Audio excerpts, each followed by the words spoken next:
eighth wonder of the world, basically a geek show. And here are your hosts, Mike and Jack. Ladies and gentlemen, welcome to the 50th episode of Basically a Geek Show. 50 episodes, really?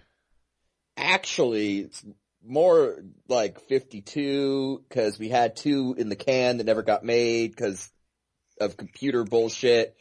And then, we took a couple weeks off for the holidays, so we should be above 50. But here we are at 50 produced and released episodes of Basically a Geek Show.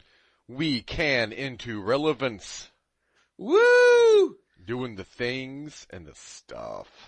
It's been a hell of a ride. That's what she said. Oh yeah, son. Bringing it. Can you feel? Sorry. Yeah, you're bringing the A-list material for the 50th, aren't you? I never have anything other than A-list material, sir. Well, my A-lust material. It's actually kind of fitting in a lot of ways. One of our early episodes, I want to say it was episode 3, it was around the time that Harold Ramis passed, who was known for, among other things, being a writer and one of the stars of the first Ghostbusters movie. And, we've had some Ghostbusters speculation as we tried to figure out what was going on. It seemed like that had been answered a few weeks back, with the announcement that Sony was going to go with the all-female reboot idea, starring Melissa McCarthy, but it seems like that's not the end of the story. No, there's actually going to be a second Ghostbusters reboot. They haven't changed what they're doing with the, Ghostbusters chick flick thing. They're still doing that. Okay. This is going to be another Ghostbusters movie. Again, they're trying to make a world around this. A cinematic universe. Yeah, a cinematic universe is basically what they seem to be trying to do. And they here. have been desperately swinging trying to create this for a while. And, of course, when it was announced that, we're getting this all-female cast for the new Ghostbusters movie, the vitriol was palpable, in my opinion, rightfully so. Misogynist! Well, I'm not going to beat that horse anymore, except to say that it only bothers me because I don't think you should set out to say, okay, we're going to have an all this cast or an all that cast. Whoever fits, the character, whoever's personality fits the character should, that's who it should be, but either, I guess basically, the fuckers at Sony, sat there and said, hey, the Chinese symbol for crisis and opportunity are the same thing. So evidently, Chris Pratt and, Tater Scrotum. Channing Tatum? Tater Scrotum. Okay. Came to Sony and said, hey, we want to do a Ghostbusters movie. And they're like, okay. So, we're already making one, but we can do 2. Yeah, fuck it. Why not, right? So we're getting another Ghostbusters movie, another reboot, I guess, a companion movie, a bookend movie. We're getting another fucking Ghostbusters movie. Basically, I guess Sony's just being like, we are going to reboot Ghostbusters twice in 2 different styles, and by God, one of them will be a success. Right. They're flailing. They're flailing with it's kind of like what I'm envisioning here. Cause, okay, and maybe... Or they're like that, or there was a conversation with that Mexican girl from those, soft versus hard shell taco commercials. Why not have both? Hooray! Maybe, I guess. I don't know. Maybe I wouldn't be so... I kind of... part of me is glad that they're doing this. I'm kind of torn on this whole thing. I'm kind of glad that they're doing it because I kind of think this one might be better. Not just because of this shoehorned all-female casting, but because Melissa McCarthy is going to be one of them. And I don't like her. Her whole shtick is, I'm fat and funny, okay? Well, I didn't mind. I actually like a few of her earlier movies that she's done, but once you've seen one or two movies she's been in, that's every movie she's been in. Right. I mean, she's she's an Adam Sandler. She's a Seth Rogen. I know there's a lot of Seth Rogen fans out there. Sorry, but he's the same fucker in every movie. And that's kind of this thing that I notice with a lot of comedic actors these days. You know, that they are the same thing in every movie. I think even Seth Rogen has accepted that, though. I think they even made a joke about that in, I forget the name of the movie, but it's when he played himself and all of the other actors played themselves, but they played themselves during the apocalypse.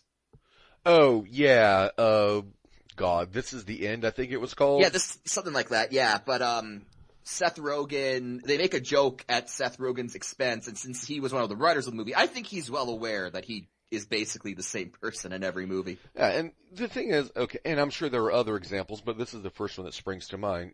Rob Schneider. Well, no, I was going to say an example of how it should be done. Oh, okay. And Rob Schneider is never mentioned in that context, ever. Rob Schneider is a symbol of excellence and quality. I, for one, look forward to the Deuce Bigelow Anniversary Edition on DVD with extra features. You're going to be the one guy at Walmart buying that, aren't you? It's got downloadable content. No, I was going to say, actually, the late Robin Williams. You know, most people thought of him as a comedic actor, and he by and large was, but he wasn't always the same guy in every movie. I mean, yeah, he would usually do like the wacky voices and shit like that, but there was depth, there was range, there was actual differences in how he portrayed these characters. If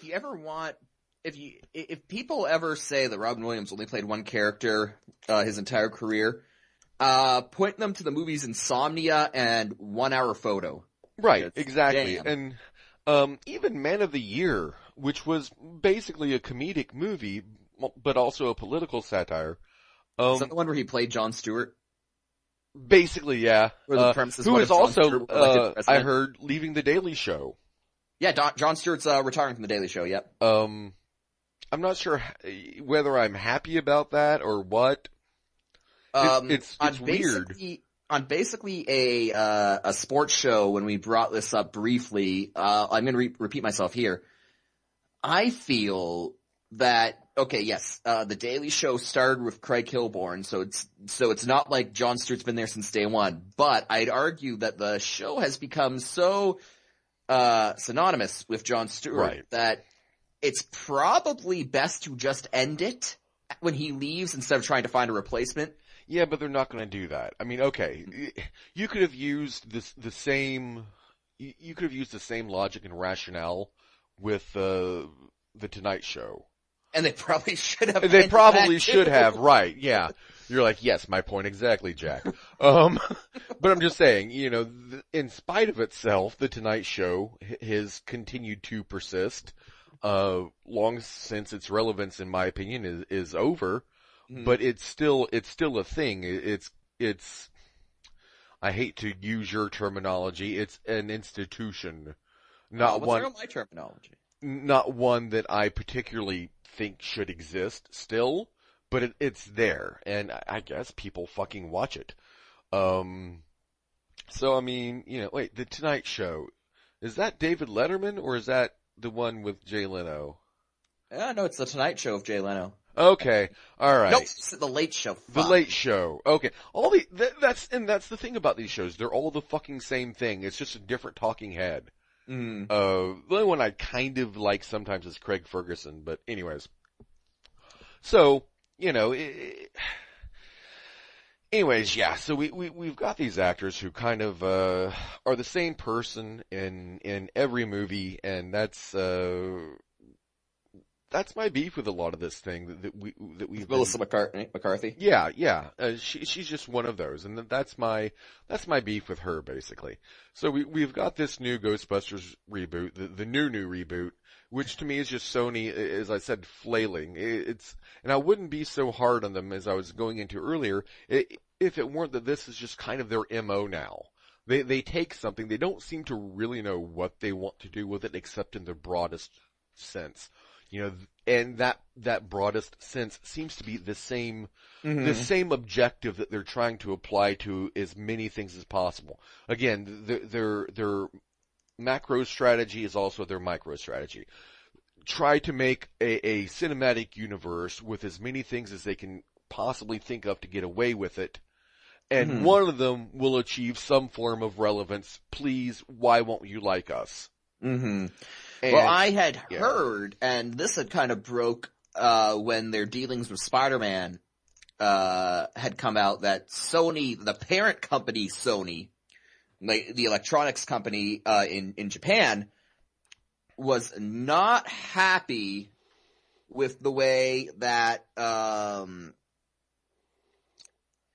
Sony movie studio in America were handling their intellectual properties.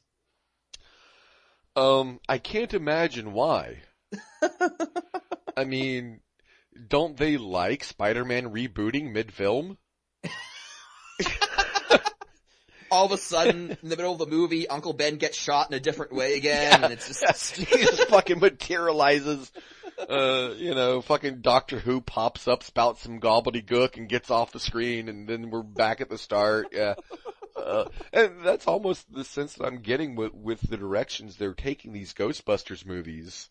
Mm-hmm. That they just want to be loved. My God, please think of us as Marvel Pictures with these, pop culture franchises that they're trying to exploit, basically. Mm-hmm. And, I would have loved for there to be an actual Ghostbusters 3. That's not going to happen now. Harold Ramos is dead, and he's probably wherever he's at, fucking glad at this point, seeing this shit. And, it was said that, the recent Ghostbusters game, it came out as like a downloadable title on PS3 and Xbox 360. It was said that script for that game was Ghostbusters 3. Yeah, by all accounts, it was a good game. I never actually played it myself. But... Yeah, everything I've heard about it's been positive, but it's been said that was basically was the Ghostbusters 3. And for that, I'm actually probably now going to have to play it. But, I would like to have seen a cinematic Ghostbusters 3 as much as anyone. That's not going to happen now. Mm-hmm. And I think at that point, and I know this is just absurd by Hollywood standards, we just need to let it go, Indiana. Just let it be. Let it be. Granted, I mean, these movies, both of them will probably, at best, be mediocre. And that doesn't take away from anything that we've enjoyed in the past. It doesn't. Well, Ghostbusters 1 still exists. Mm-hmm. 2, it exists. It's there. It's a thing. Mm-hmm. I don't know. I have very mixed feelings on this. I just don't know how this is gonna, two ghosts, it's just so weird. I guess it is to an extent. I mean, it's not. I don't think this might be setting a precedent. Two movies in the same universe being made at the same time. I don't think so. I'm pretty sure Marvel's already shattered that barrier for better or for worse. I don't think they will time these to be in the theaters at the same time, though that would be very interesting. See which one people actually want to see first. And let's push the envelope here. Let's just go crazy. Let's okay, we've got an all-female cast Ghostbusters. Let's have an all-male cast Ghostbusters. Well, the original cast was all-male. Well, yeah, but I mean, of the reboots. Yeah. And let's show them in the fucking bathrooms.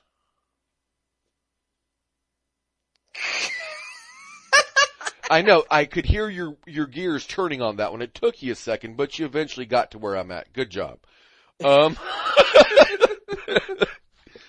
Show them in the fucking bathrooms, okay? You can have a men's room Ghostbusters and a woman's room Ghostbusters, and the shits that are being taken by the customers probably won't be the only thing stinking in either of them. Huh. I got witty there. Indeed you did, sir. But that's my thought on it. Though I joke about it, that would be kind of an interesting marketing ploy if they actually wanted to do something kind of unique with this. Release them both at the same time. Fuck it. Why not? I mean, they're flailing in every other way. Let's just stop fooling ourselves and just hope this mixture of pasta and semen that they're tossing around everywhere, in their adolescent masturbatory fit of wanting approval from the masses, let's just hope that it gets somewhere and fuck it, release them both at the same time. Mm-hmm. Maybe someone will love them. Maybe. Ghostbusters, though, not the only franchise being dug up out of the ether. Alien 5 is happening. Yeah, it's going to be a thing, yo. Going to be, let's see here. What was the bloke's name? Neil Blomkamp. Behind District 9 and the gritty reboot of Short Circuit. Yes, otherwise known as Chappie. Which is the gritty reboot of Short Circuit. Right. I mean, if you haven't heard of Chappie, just go watch the trailer. It's goddamn Short Circuit. Right. It's fucking Short Circuit. That's all it is. Mm-hmm. A friend of mine showed me the trailer and they were all, super excited. Oh my gosh. And I couldn't figure out why. I'm just like, this is fucking Short Circuit. Mm-hmm. This is like the gritty reboot of Short Circuit because fuck it, we needed that, right? And I don't know, it's a thing. I've heard that movie kind of sucks though. I'm not surprised. Well, Short Circuit wasn't exactly the greatest thing ever, so. But District 9 was fairly solid. I mean, it's not my favorite movie of all time, but it was decent. It was solid. And let's face it, when we're talking about the Alien franchise as of late, besides the recently released Alien Isolation video game, there hasn't been much of any quality associated with this franchise. Prometheus, people pretended to like Prometheus until some time passed and they admitted what they all secretly knew, which was that Prometheus sucked donkey balls.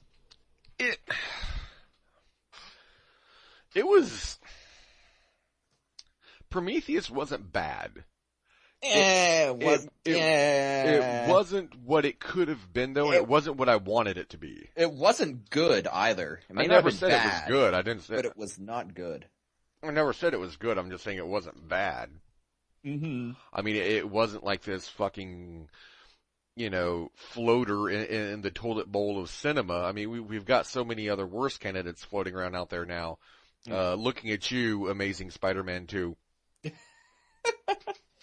Iron Man 3. Yeah. Oh, God. Yeah, Iron Man 3. Ugh. Fuck me. But yeah, so there were worse movies out there. But yeah, there have been, with Alien 5, the good news is, besides the fact that they have presumably a semi-competent director handling it, is the fact that it is going to ignore Alien 3 and Alien Resurrection. Also, Sigourney Weaver has signed on for this one. So that's good. Now, so it's ignoring Alien, and we're gonna use the movie's proper title, sir. Alien Cubed and Alien Resurrection. So those are going to be ignored, right? And we're just gonna start, this is gonna be a sequel to Aliens. Yes. Now my question is, are they gonna call it Alien 5, or are they going to do what Rocky Balboa did when, Rocky 6 was called Rocky Balboa to avoid acknowledging that Rocky 5 was a thing that happened? So you're asking me if it's going to be called Alien Balboa? That would, possibly. I'd like to see Rocky fight an alien. Someone make this happen. I want to see Rocky box the Xenomorph. Someone fucking make this happen. We've got so much other just cinematic shite being thrown everywhere. Why the hell not? Take a stab in the dark. Let's see Rocky versus the fucking Xenomorph. And then there was, so yeah, I'm just curious if we're gonna call it Alien 5 or Or what? Because calling it Alien 5 would be hilarious because it's admitting that the last 2 Alien movies happened when it seems the whole point of this movie is to erase them from existence. Well, at this point, I mean, since everything is still in the very formative stages with regards to this movie, Alien 5 is just a working title. You know, it could be anything. I don't know, you know, if that's what... Alien, the Redeadening. May as well. I mean... They've taken aliens. They ran out of, you know, variants on that word. I guess we could do like alienser. Alieny? Aliens 2. Alienistic? No, Aliens 2. It's the 3rd movie in the chronology, but it's Aliens 2. You know, that would not be the worst thing they could do with it. I mean, let's be honest. I mean, it's really not. I mean, we've had Alien Resurrection, and then we had Aliens versus Predator. And I think with the second one, they just said fuck, and they're like, AVP, Requiem. And so, I mean, there's worse things they could fucking do with it. I don't know. Whatever they call it. I am cautiously optimistic with this. You know, like most people, I'm very appreciative of the Alien franchise, and I mean, it's one of those things where I've been in an abusive relationship with it over the years. I didn't loathe Alien Resurrection, but I didn't exactly like it either. Let's face it, after Alien 3, it could only go up. Mm-hmm. I mean, there wasn't much else that you could fuck up with it. Oh, I mean, Alien Resurrection, I'll disagree with you. That was a pile of crap. And worse than 3? They're both terrible. They are both terrible. But I would say the difference is that Alien Resurrection was made by Joss Whedon. So if anyone needs proof that Joss Whedon is not infallible, there you go. Well, the funny thing about that, and I think we've even discussed this on the show before, Joss Whedon, his all but disowned Alien Resurrection. Yeah, but in my opinion, a lot of what he said to disown Alien Resurrection comes off as him making excuses, if I'm being perfectly honest. And it could be. I'm not saying I'm not disagreeing with you, but basically what he said was, that's not the script that I wrote. You know, they fucked with it, they, you know, did this, that, and the other with it, that's not the script that I wrote. And though you are right, I mean, it does sound like an excuse.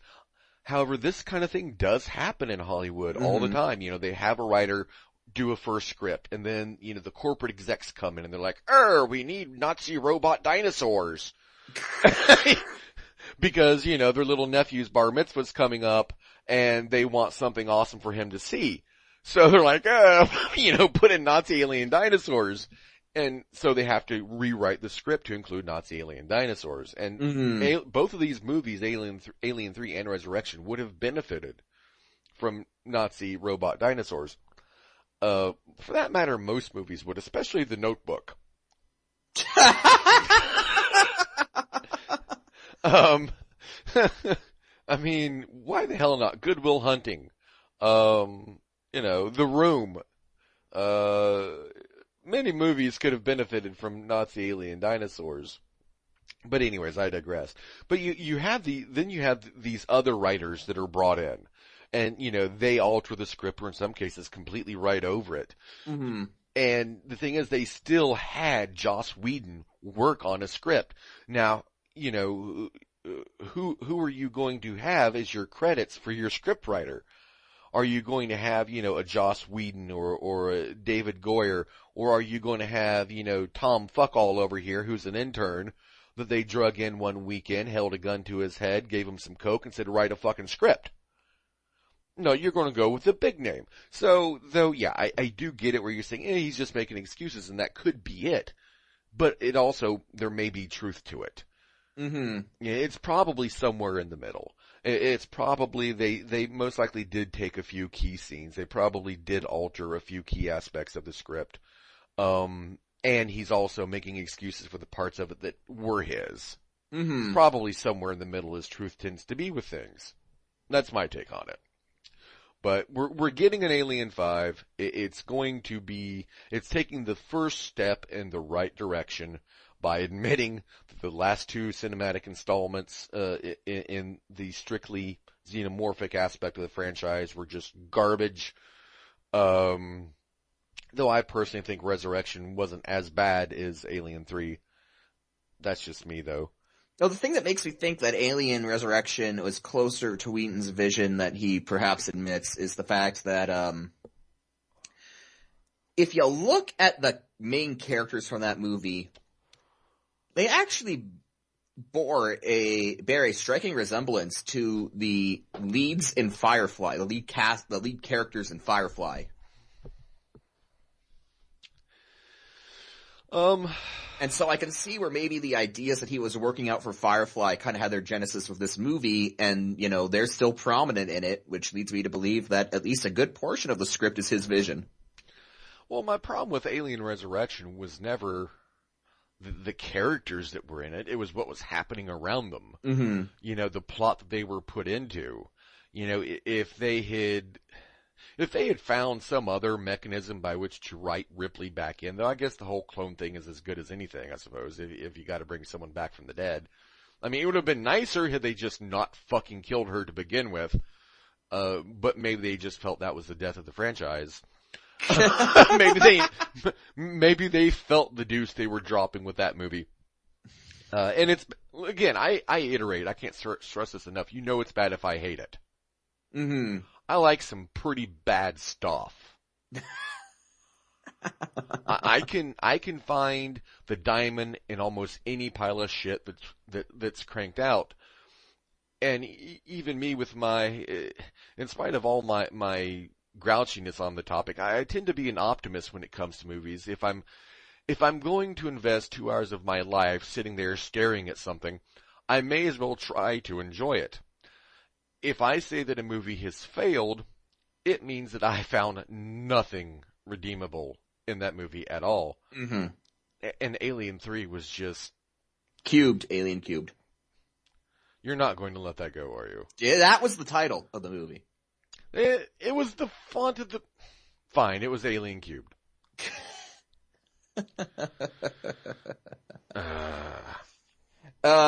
Moving on, I guess. So, if we're talking about movie franchises that have struggled, let's talk about one that hasn't struggled. Yet. Michael Bay continues to make everyone some motherfucking money. Yeah. The haters continue hating, and Michael Bay continues swimming in his Scrooge McDuck vault.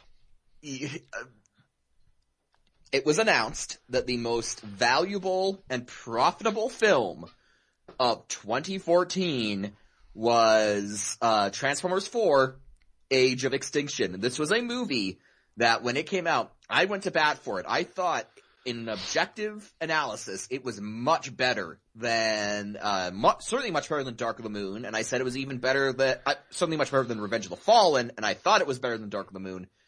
But a lot of people jumped on, Michael Bay, it's terrible. And again, money isn't the benchmark of quality, but it's hard to say that a movie is doing something wrong when it makes over $1.09 billion in profit and an additional $250 million off of DVD sales and Blu-ray sales. So, look, again, if you don't like the Transformers movies, more power to you. Not saying you have to like it, but you can't deny, especially if you're a Transformers fan, you can't deny the amount of good this is doing the franchise just in terms of money made. Okay, and, you know, I kind of mentioned this when I gave my take on the movie, you know, last year, but my thing with Transformers 4, I didn't dislike it. I thought it was good. I didn't like it as much as you did. It's definitely better than Revenge of the Fallen. Though, you know, everyone pretty much agrees that was the bastard entry in the series. I don't think it was better than Dark of the Moon, not by a long shot. Mm-hmm. I know everyone hates Shia LaBeouf, and I'm not saying that in real life he's not just an utterly annoying, vapid little cunt. I'm not saying any of that. What I am saying is that you have Mark Wahlberg playing a fucking Texan. Well, and not doing a very good job. Okay, Mark Wahlberg's Texan is Sean Connery's Russian. Except Mark Wahlberg is not fucking Sean Connery. If you're Sean Connery, you can get away with that. Mm-hmm. Marky Mark, not so much. I mean, the new bots they introduced in TF4, with the exception of Hound, who was somewhat enjoyable, Drift was just, God, so fucking cliched and pointless. My God, Drift was fucking pointless. Crosshairs was just generic. And then you had, of course, the blatant China pandering that was in there, where, I get it, China, lots of people, big money, blah blah blah blah blah. I'm not blind to the financial value of the Asian market. I'm not at all. I'm just saying, you're catering to a regime that is known for, enforcing insufferable living conditions on its populace. The Chinese government is a totalitarian regime, people, and we forget that in this day and age.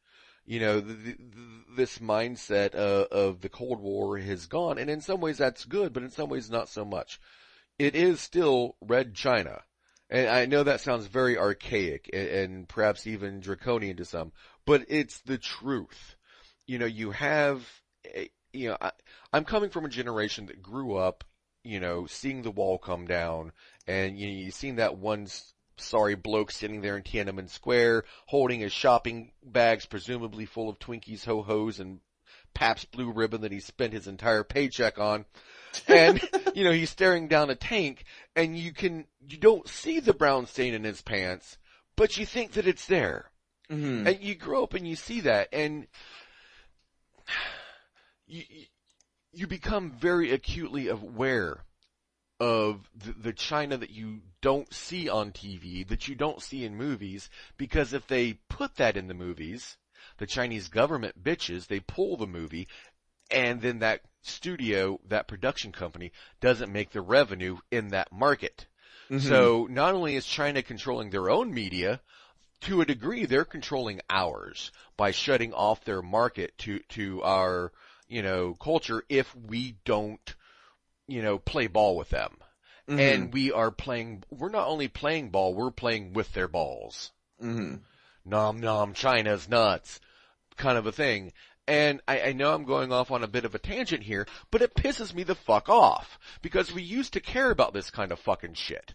We do care if it's a country we can blow up in a weekend. Mm-hmm. If we can make the whole goddamn country look like a Michael Bay movie. If we can shock and awe their ass, we care plenty. But if it's a country we can't take in a weekend, that we don't have very much, leverage or recourse against in some cases, suddenly we stop caring. Mm-hmm. And that's the case with China, and it pisses me the fuck off. That's my rant on that. And that was a big part of why I didn't care for Transformers 4. And, likewise, the same thing they did it with the Red Dawn remake, which could have been an awesome fucking movie. I still enjoyed the Red Dawn remake, in spite of the fact that it was goddamn North Korea.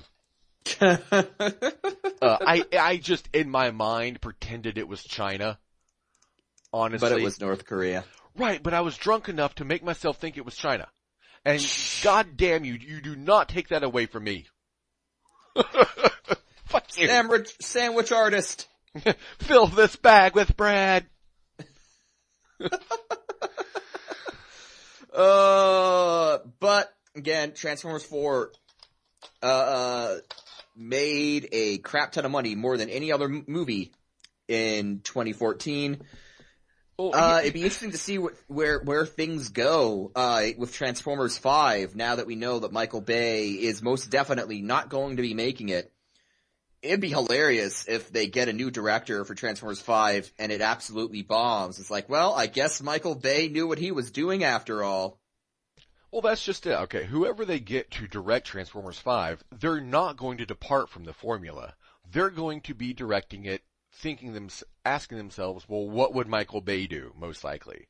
If for no other reason, regardless of what they think of Michael Bay's style, his technique, his work, whatever they fucking think of that, they're still, if for no other reason, the fact that they're going to have Paramount breathing down their throat if this movie does not bring in revenue in the billions.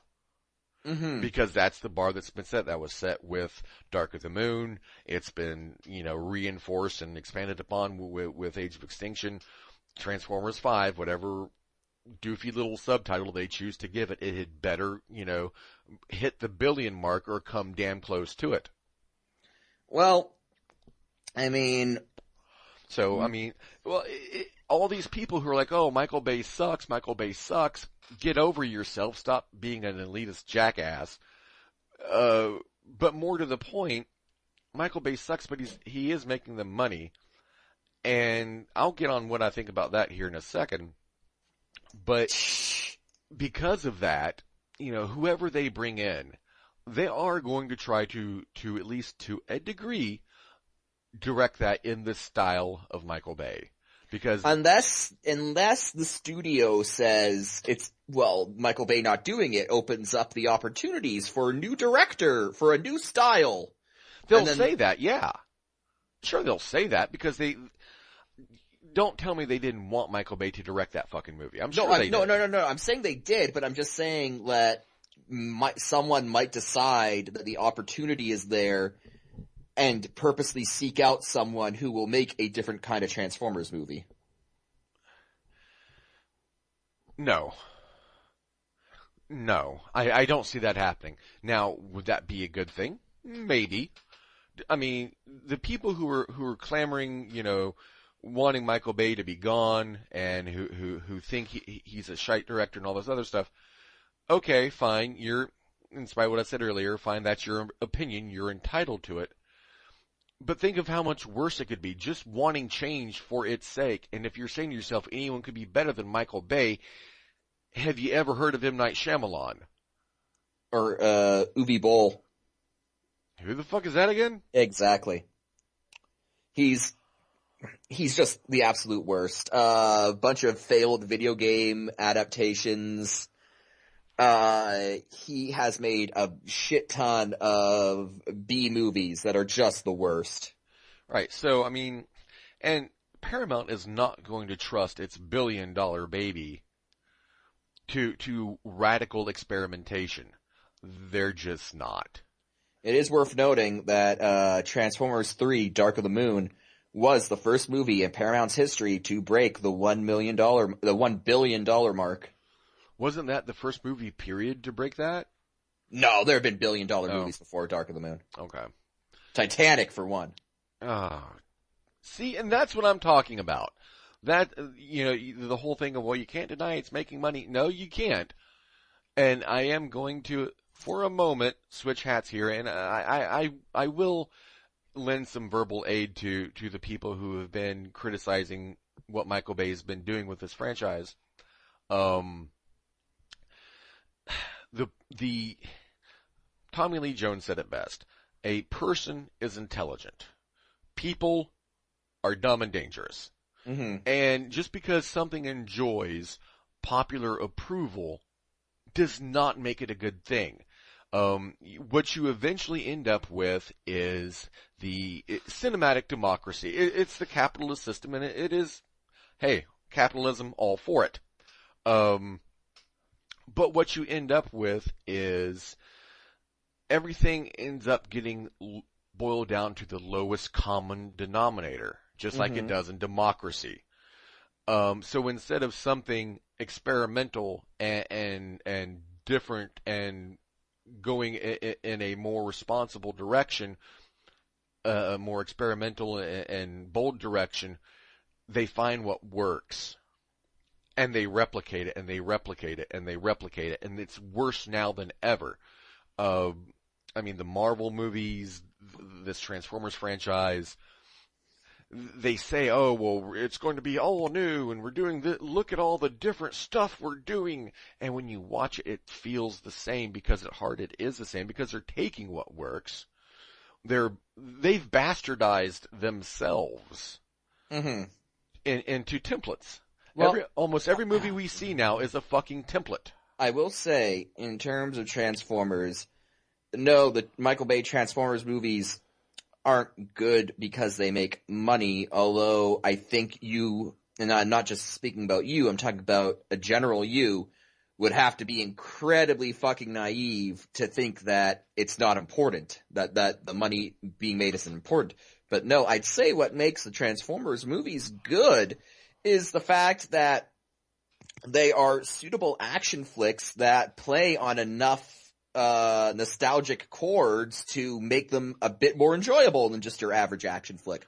And that's what works. And that's why I can't get on board the Michael Bay hate train, because even if you discount the money made, and again, you can't, because it's important, whether anyone wants to admit to it or not, at the end of the day, if I'm just taking the movie on the films on their own merits, aside from Revenge of the Fallen, which had a shit ton of script problems due to the writer's strike, these movies are competently made action films, and they're not the best movies in the world, but they enjoyably kill a few hours of my day when they come out. So that's what and I wouldn't even say that the template thing with Transformers doesn't even really apply, because with Age of Extinction, I thought they did a lot that broke that templated formula. The Autobots all got increased scenes that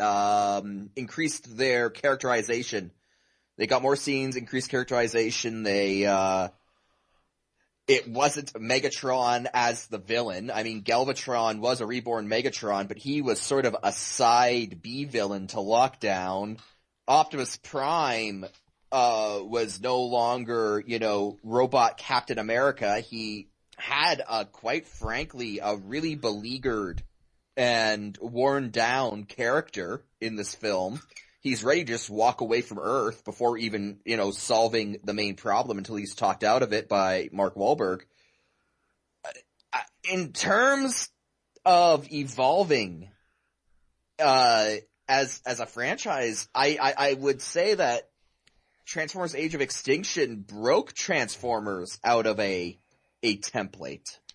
I mean, yeah, you still had the same Michael Bay hallmarks, and you still had a big battle at the end, but in terms of the story and what they were doing with the characters, I thought it was a departure from what we'd seen from the first film through Dark of the Moon. I won't entirely disagree with you. I don't know. It still had. The main thing that I will hand you with this one is that you did get more characterization of the Autobots themselves, and it was a little bit less about the human story, and more about the giant fighting robots that we all come to the theater to see. And I'm the first to approve of that.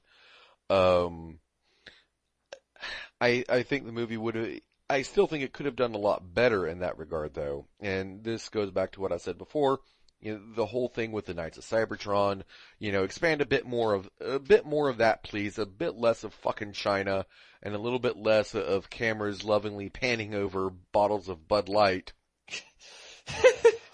and shit like that. But another thing that breaks from the template is that the first three movies heavily glorified the United States military. They were the good guys as far as the humans went. Lots of military porn in those first three movies. But then you get to Age of Extinction. And in Age of Extinction, the military side of the story, they're actually the villains. They're on evil Fraser Crane's side. Well, god damn it. I mean, Niles took his opera tickets one time too many, and he fucking cracked. Yeah, I loved your idea for a scene where he breaks down at Optimus Prime and has that whole, and I will create a world where no one will ever take anyone's opera tickets ever again. Exactly. That was, it wasn't whatever, Attinger or whatever the hell his name was. No, it was Fraser Crane after the worst day ever, and he just fucking snapped. His cheese slid off the fucking cracker. Game over. So, but I would argue that Age of Extinction broke. But I will say that, Marvel is a very templated series, and you kind of got that. You figure that out just by listening to people who try to defend how varied the Marvel Cinematic Library is. Oh, Thor was a fantasy movie, and Winter Soldier was a 1970s spy thriller movie. No, they're not. They use fantasy and spy thriller trappings, but they're still the same superhero movie. But big Marvel news, we kind of made a conscious effort to not report on every little thing Marvel did. But this is big. This is worthy of bringing it up, of letting you, the listeners, know about a big development that has been revealed for Avengers 2. There will be fighting in Avengers 2. Confirmed. You heard it here first. Yeah. Mike and I were just utterly stunned a few moments ago before we started recording the show when we watched an extended television trailer for Avengers 2, and it just blew our fucking minds. What you get are scene after scene of fighting. Mm-hmm. I was expecting for a movie where Ultron and the Avengers sat down and had a really harshly worded debate. I was hoping for something a bit more esoteric, with a little bit more of an artistic bent to it. A one-room production taking place entirely in the shawarma shop. And Ultron would be represented by the machine that dispenses the sauce? Yes. Yes. I don't know that they have those in shawarma shops, but we'll say that they do. Probably. If nothing else, then at least the Dr. Pepper machine, which would, the camera would be focused on that Dr. Pepper machine for probably about 30 minutes of the movie. And then while the Chinese national anthem played in the background. Then the last half of the movie is just a black and white thing of Robert Downey Jr. sitting alone in his kitchen eating a bowl of pudding. Yes. Yes. Wearing clown makeup and crying. But yes, fighting in Avengers 2, confirmed. Yes. We're gonna wrap things up on an interesting topic because there's a new video game movie coming out, and it's not Zelda. It's not gonna be another Mario Brothers movie or anything like that. It's called Pixels, and the premise seems to be that way back in the 80s,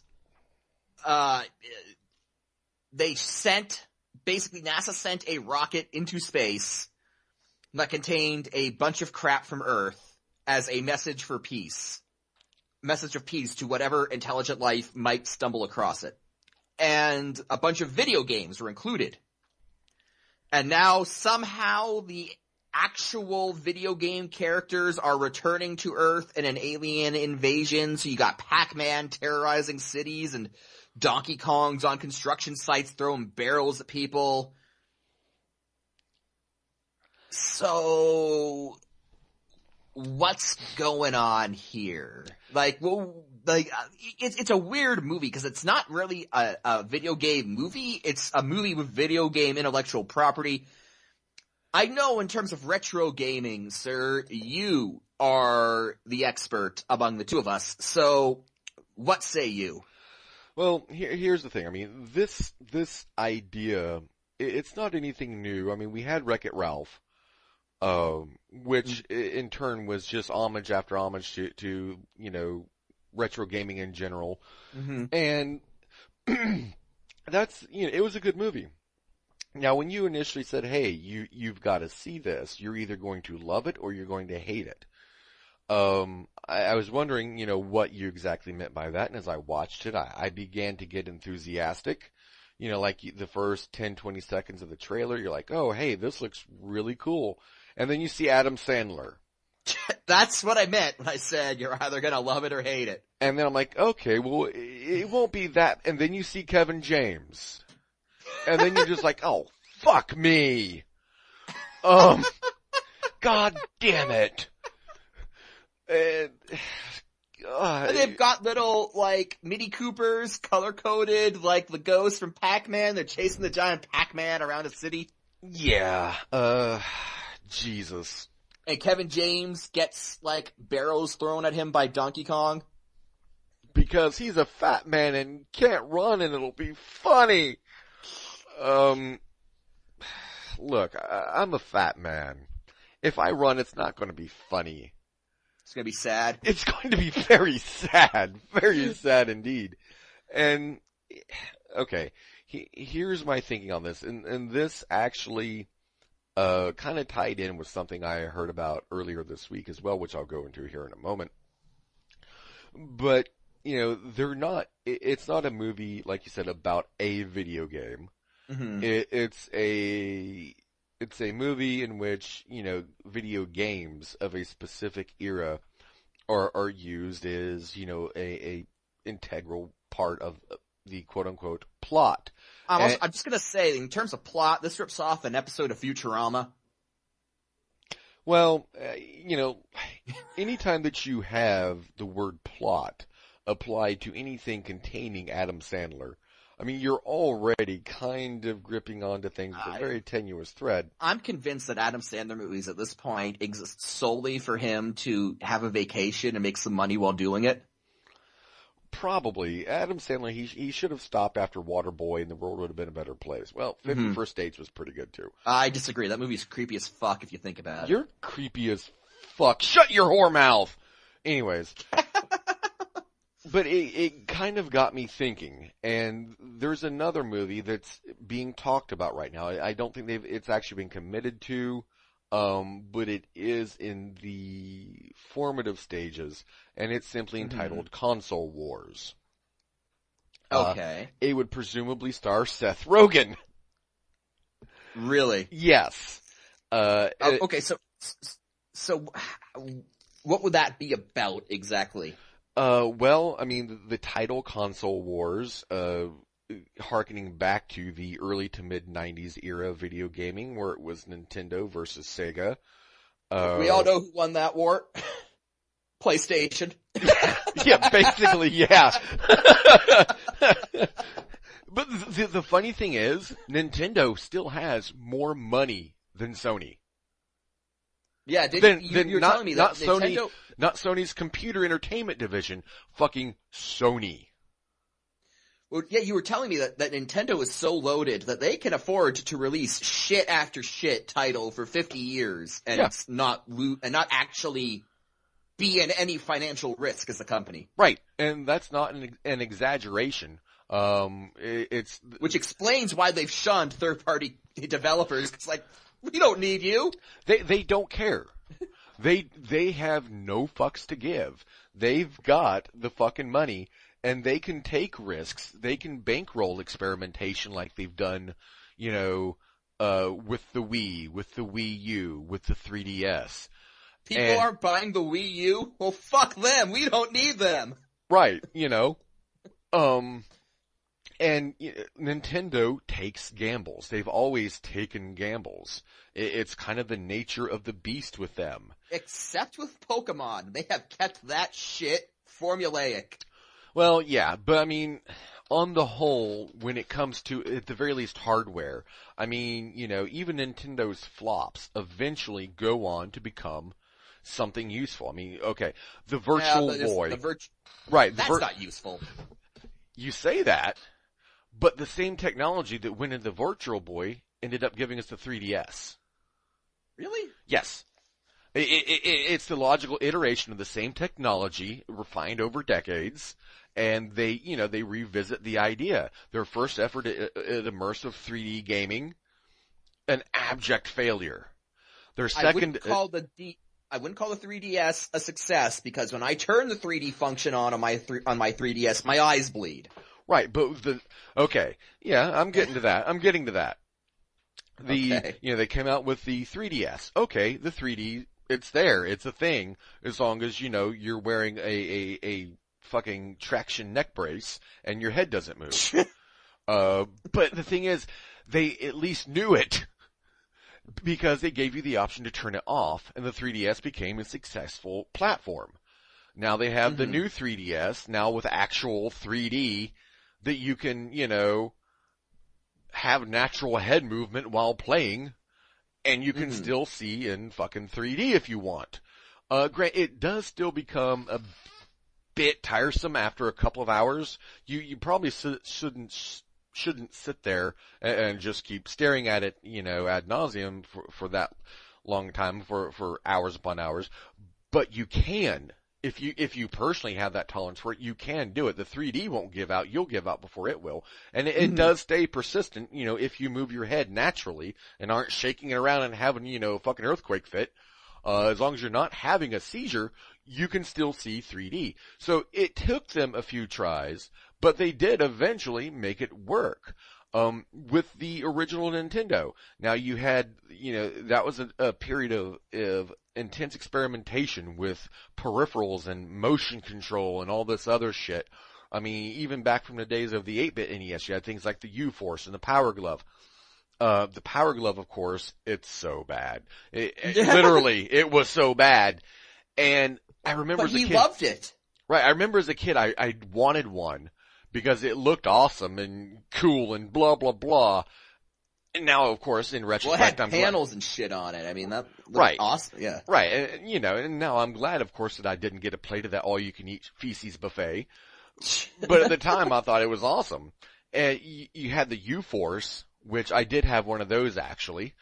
And it was like this infrared field and so on. And it actually did work. It worked, not exactly as advertised, but it did work. You could play a game with it.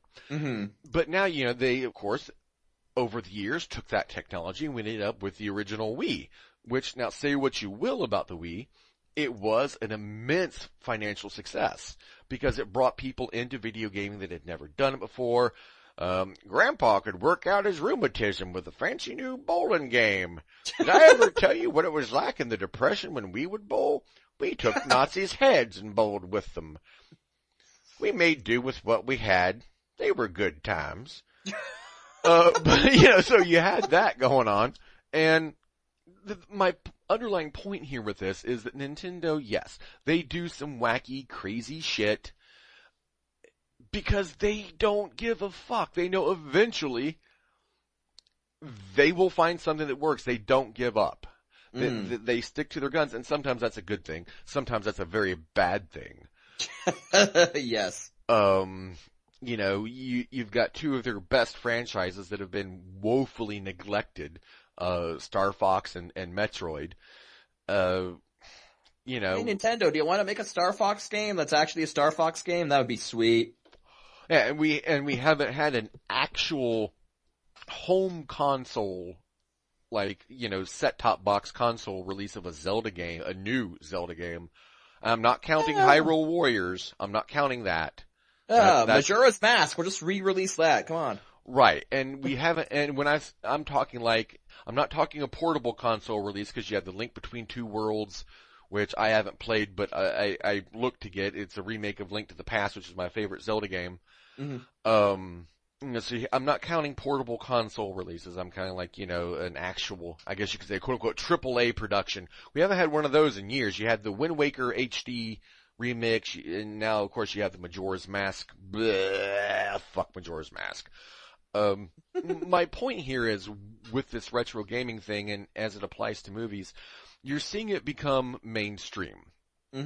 And I apologize to all of you for what I'm about to say. I don't want to sound like a fucking hipster. Here's what I'm going to say, though. Hear me out, okay? I used to think it was good. Before it was bad? Before it became popular? Well, no, I used to think it was good when more people started liking what I liked, because that meant I got more of what I liked. And who doesn't want more of what they like, right? And then, now as I'm getting older, I find myself kind of realizing that's not necessarily a good thing, because the more people that like what you like, the more it tries to appeal to more people. Mm-hmm. And then it loses what you initially liked about it. Mm-hmm. It's not that, it's not about being cool or being hip or trendy or any of that shit or ironically liking anything. That's a fool's errand. That's for douchebags. It's from the same standpoint. I just feel that I've gotten old enough and quote unquote wise enough Mm-hmm. to realize the difference between enjoying a good thing in a limited quantity and the risk that comes with everyone else liking it and then losing what I love to the masses. Mm-hmm. Because as something becomes more popularized, as it has been the case with, the Marvel movies and some of this, and arguably some would say Transformers, the more something becomes mainstream, the more watered down it gets to appeal to yet more people. Mm-hmm. And we're not at that point with retro gaming yet. We may not get to that point, but the prices of the original hardware, the original cartridges and everything, it is going up. They're getting harder to come by. Unless you want 50 sealed copies of Vegas Steaks on eBay for like $20. Ooh, exciting. You can get like a sealed copy of Shaq Fu. Who the fuck wouldn't want that? Sign me the fuck up for that shit, let me tell you. And that's what I'm concerned about. I'm not running around saying the sky's falling. I'm not saying any of that.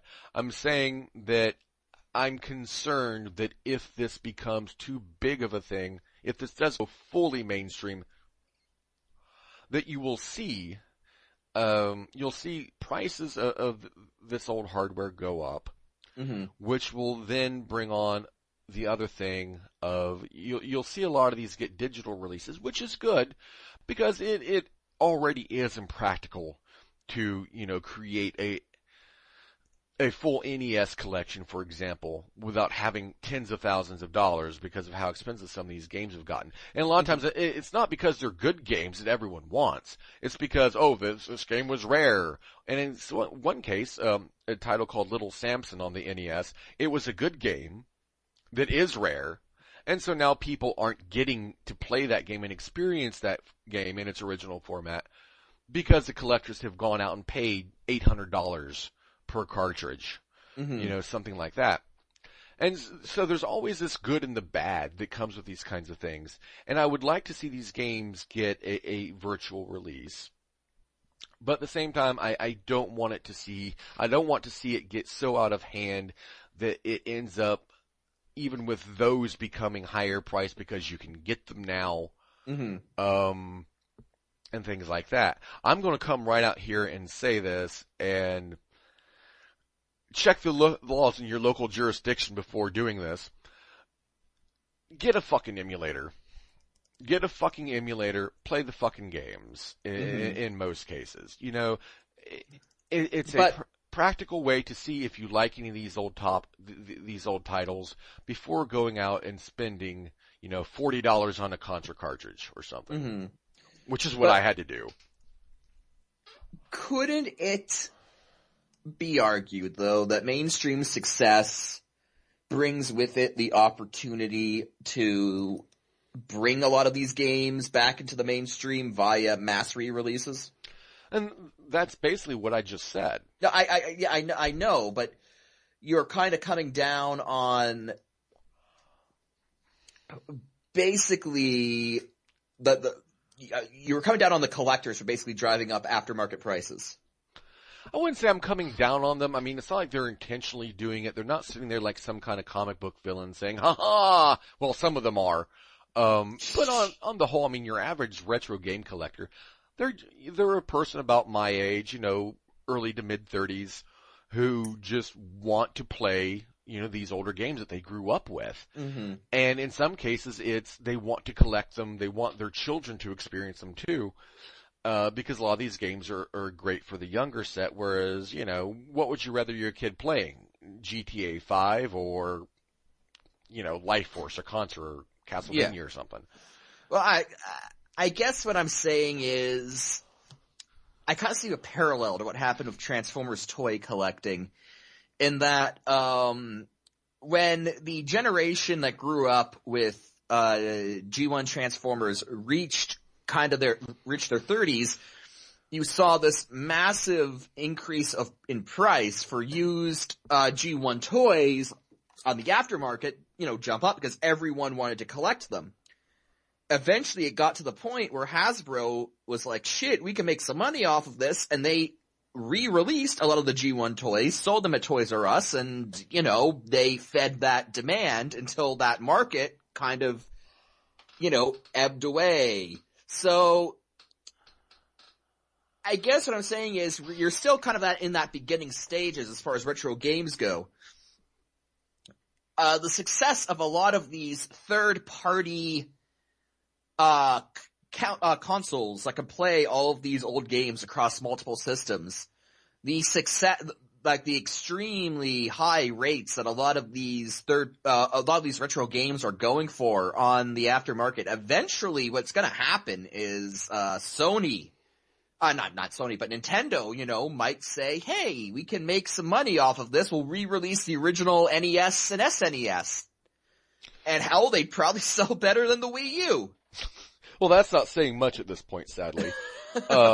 Which I've defended the Wii U countless times, and I would continue to do so. It's an excellent system. And 500 other people agree, sir. Right, I know, right?